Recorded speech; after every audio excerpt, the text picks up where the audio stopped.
Team Maratoni! Maratoni!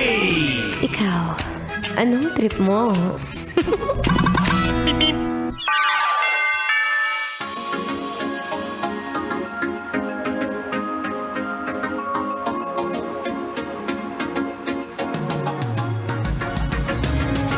Tama na!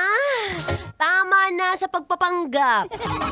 Oo, wag na tayo magkunwari na nagtatrabaho pa tayo ngayon dahil alam ko, yung utak mo ay nakapokus na sa mga bibilhin mo kinabukasan. Yung handang-handa ka na makipagsiksikan sa palengke para mabili ang 12 different kinds of fruits. Sino ba rito ang nangungulekta ng iba-ibang klaseng prutas pagdating ng New Year?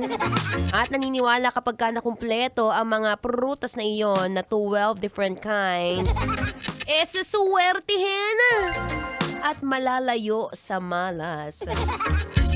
Sige nga, pero bago ang lahat, tingnan mo muna yung katabi mo, dali.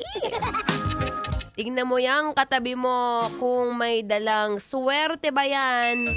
O medyo may balat sa puwet at parang mamalas-malasin ka dyan. Hindi, feeling ko swerte kayo parehas, oo. Swerte kayo dahil nakikinig kayo sa programa ko. It's a happy Tuesday, kabisyo. Yazamba, ako pa rin to, ang babaeng takbo ng takbo. Wow! Sa isip mo. Your daldalerang atleta DJ Maratoni para sa programang Love Trip. Trip, trip, trip, Yo, trip lang. Trip, pakinggan nyo to. bakit? Trip, Trip lang. Trip! Ano bang trip mong salubungin ngayong 2026? Gusto mo bang madala yung mga pinag-utangan mo ngayong bagong taon? Yung alam mo sa sarili mo na medyo marami ka pang pinagkakautangan pero nandyan ka, tuloy-tuloy ang gastusan. Diyos ko, mahirap yan, B. Mahirap yan yung mga tipong hindi mo na alam kung anong uunahin mo. Teka, parang gusto ko ng bagong placemat ngayong New Year. Ang ganda, aesthetic eh. Pero hindi mo napapansin yung last mong bili ng iyong tablecloth o yung iyong mga kagamitan sa bahay, utang pa rin hanggang ngayon. Habang marami ka pang iniisip dyan at marami kang utang, saktong-sakto, samahan mo muna ako sa programa ko. Magmula 3 to 6 p.m. yan, programang Love Trip. Ako po ang inyong makakasama. Ako ang inyong abang lingkod. At ako ang inyong makakadaldalan ngayong kaorasan na ito. Kung saan meron na lang tayong 1 day, 8 hours, 26 minutes, and 7, 6, 5, 4, 3, 2, 1 seconds to go. Bago magpasko. At speaking of salubong 2026, excited na ba? Excited ka na bang kumarera?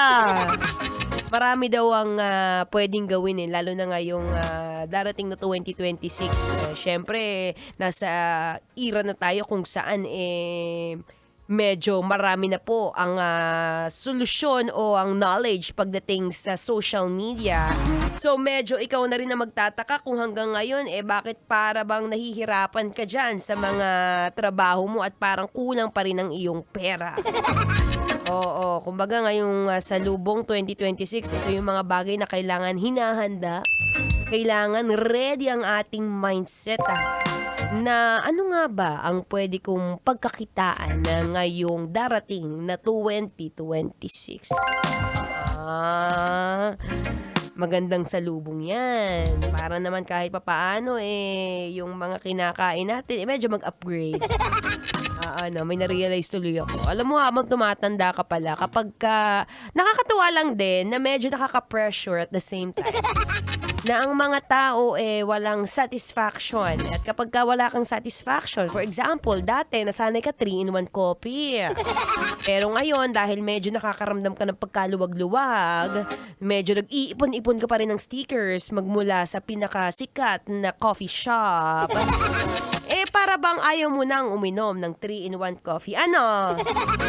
Kagaya na lang nitong babatiin natin ngayon na pinapabati ni Conyo Bicolano na nagngangalang Joshua Velonza. Oy Joshua, Ano na, balita ko tumaas ng standards mo, B. Ha? Balita ko rin na ikaw yung isa sa mga madalas na nakikinig dito at maraming salamat. You deserve a shout out.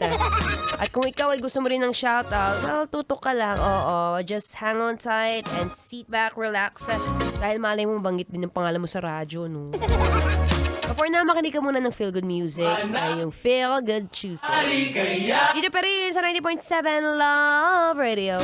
Kailangan pa bang i-memorize yan? Basic. Kabisyo tara na.